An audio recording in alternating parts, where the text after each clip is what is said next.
Hello friends, by this video we will begin our new playlist created for PGBP. As said earlier, PGBP is a lengthy topic, so I divided this chapter into multiple parts. This is a part 1 video of the playlist. In order to complete the chapter PGBP, follow the playlist till the end. Before getting into the video, I would like to expose the outline of the concepts that we will be discussing today.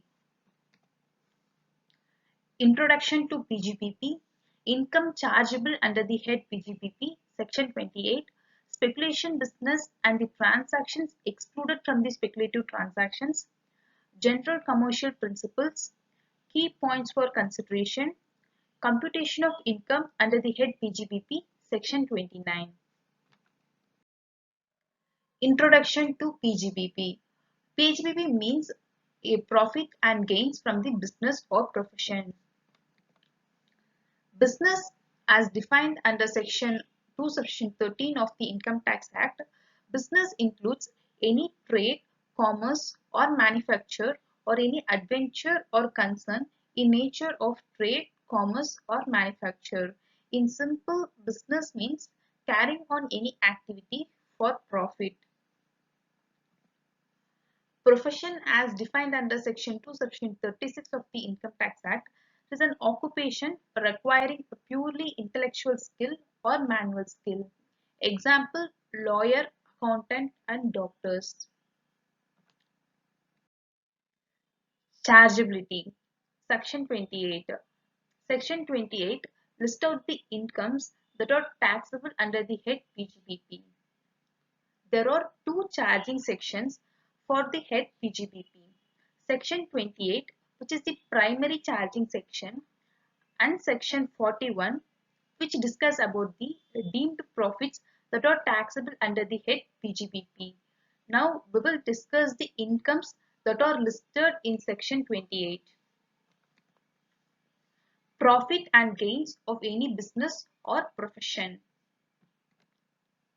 Any compensation received or receivable by the person who is managing the affairs of company in course of the termination or any modification in terms and conditions of their appointment. Income derived by a trade, professional or similar association from specific services performed for its members. Trade association is an organization that is funded by the businesses in a particular industry. The objective of this organization is to promote their common interest and to set laws for their industries. Export incentives provided by the government. Profit on sale of import license, duty entitlement passbook, cash assistance received or receivable by exporters under a scheme of Government of India. Duty drawback received by the exporter. Duty drawback is a refund of customs duties paid on the imported goods which were used for the processing of export goods.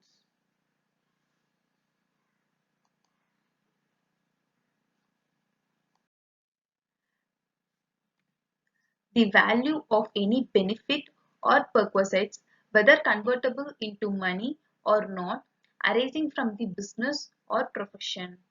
Perquisites means the non-monetary benefits that are enjoyed by the assessee from their business or profession. Remuneration to partners subject to Section 40B. Remuneration here includes the interest on capital, salary, bonus and commission paid to the partners. Section 40B states the maximum limit of remuneration to be paid for the partners. If the actual amount of remuneration exceeds the limit mentioned under Section 40B, then the amount exceeding is taxable under Section 28.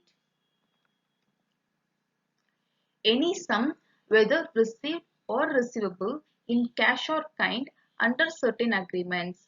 The agreement is like to not carry any activity in relation to any business or profession. For example, like non-compete fees, and not sharing any know-how, patent, copyright, trademark, license, franchise, etc.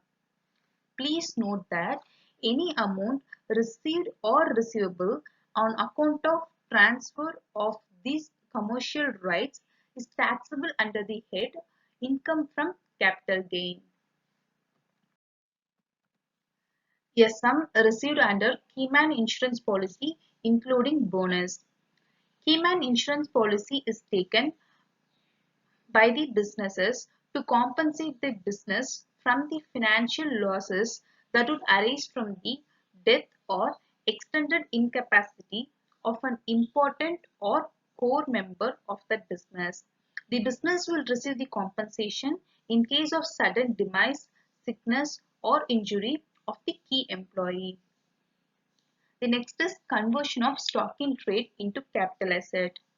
For example, I am in a business of purchasing and selling computers and laptops.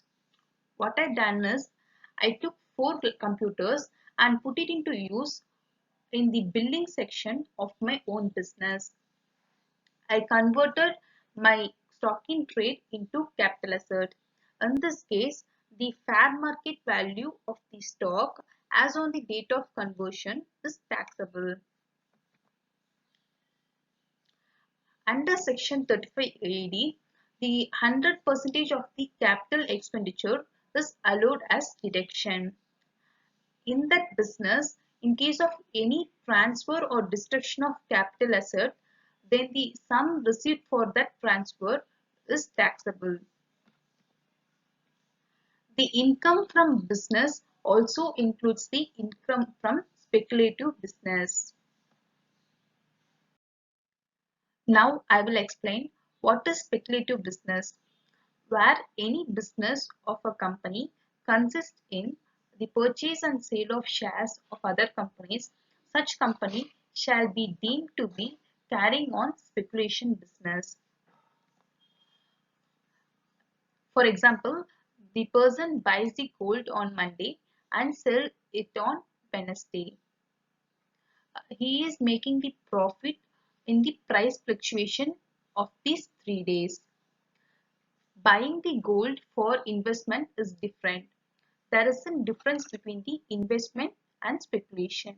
Investment involves the allocation of money towards the purchase of an asset which is not to be consumed in present but hoping it will generate a stable income or is expected to appreciate in future. But in case of speculation, the purchase of an asset or a financial instrument to make profit from the price fluctuations and also for short selling. It involves high level of risk and more uncertainty of returns. Not all the transactions or contracts entered in order to gain the benefit from price change or speculative business. Here are some of the exclusions from the scope of speculative transactions. If a manufacturer is entering into the contract with the supplier of raw materials or to fix the price of the raw materials, it is not a speculative transaction.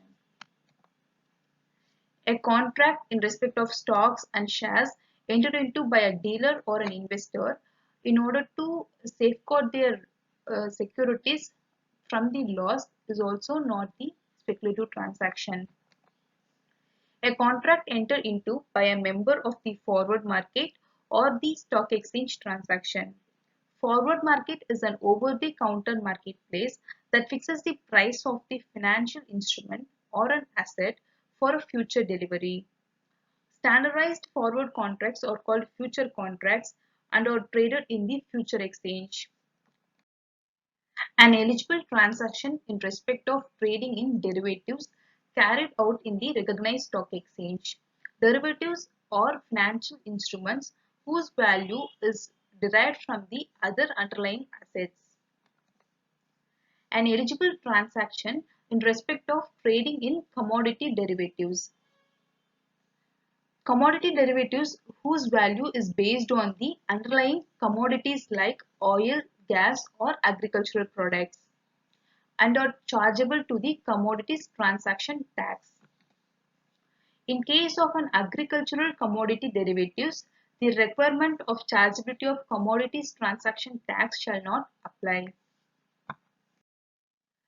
General commercial principles. The profits can be computed by the regular accounting method of the assessee, either by the mercantile basis or on the cash basis. Only those expenses and losses are allowed as deductions which were incurred or sustained during the relevant previous year and should be related to the business. Losses and expenses should be incidental to the operation of the business. Incidental means it should be necessary for the operation of business. If a business has been discontinued before the commencement of the previous year, its expense cannot be allowed as deduction against the income of any other running business. We will see in the upcoming videos certain expenses as the allowable expenses and certain as the expenses disallowed. So there is some essential expenses which is neither expressly allowed nor disallowed, but these expenses are deductible while computing the profit of business or profession on the basis of general commercial principles, provided that these expenses and losses are not of capital or personal nature. The deductions and the expenses of one business cannot be charged against the income of any other business. But the loss of the one business can be set off against the loss of another business. Key points for consideration. Method of accounting.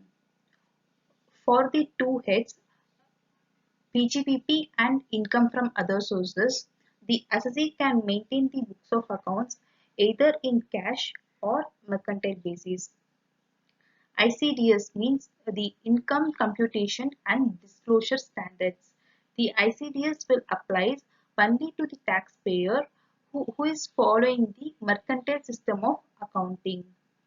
ICDS is not applicable for the computation of MAT, minimum alternate tax. ICDS is not applicable to the individual or HUF not covered under section 44AB.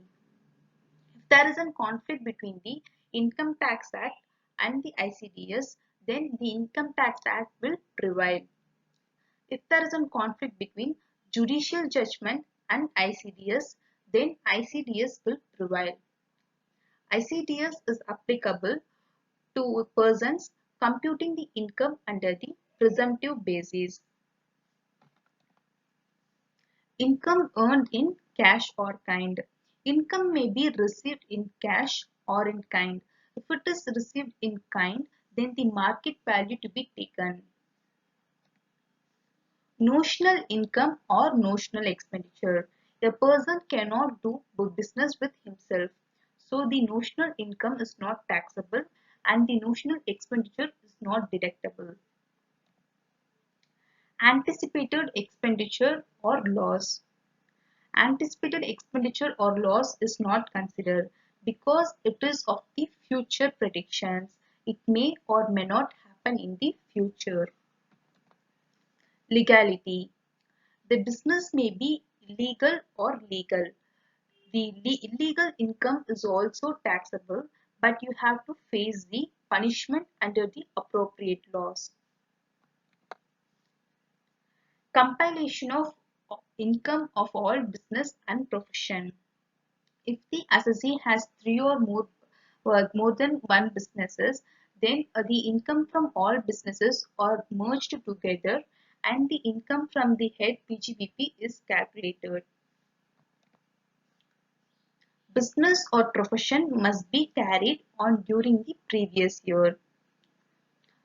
Business or profession must be carried on during the previous year and it is not necessary to continue throughout or till the end of the previous year. There is an exception to this concept We will be discussing it in section 41, that is deemed profit. Profit motive is not the sole consideration for taxability. There are assessees without the object of profit motives like Section 8 companies, cooperative societies. Even the profit earned by these assessees are taxable. So, profit motive is not the sole consideration for taxability. Expenses incurred on exempted incomes should not be allowed. Section 29 states the income under the head PGBP should be computed after considering the provisions of Section 32, Section 43 DB. I display the format of how to compute the income under the head PGBP. Net profit as per P&L account, add inadmissible expenses debited to P&L, add deemed income not credited to P&L, less deductible expenses not debited to P&L, less income chargeable under other head credited to P&L. At last you will get the income under the head PGBP. If you need the separate video for the concept of this format, drop a comment below. I will make a separate video. We came to the end of this session. Friends, remember the concepts of chargeability and the general points for consideration which we discussed in this part is very important. Always you should be strong with the basic provisions. I tried my best to give you the content that covers all the provisions. You too cooperate and take your own notes while watching the sessions. Your notes will be useful for you the day before your exam. Thanks for watching and kindly do subscribe our channel and press the bell icon so that you will get the regular notification of my videos. See you all in the next video. Thank you.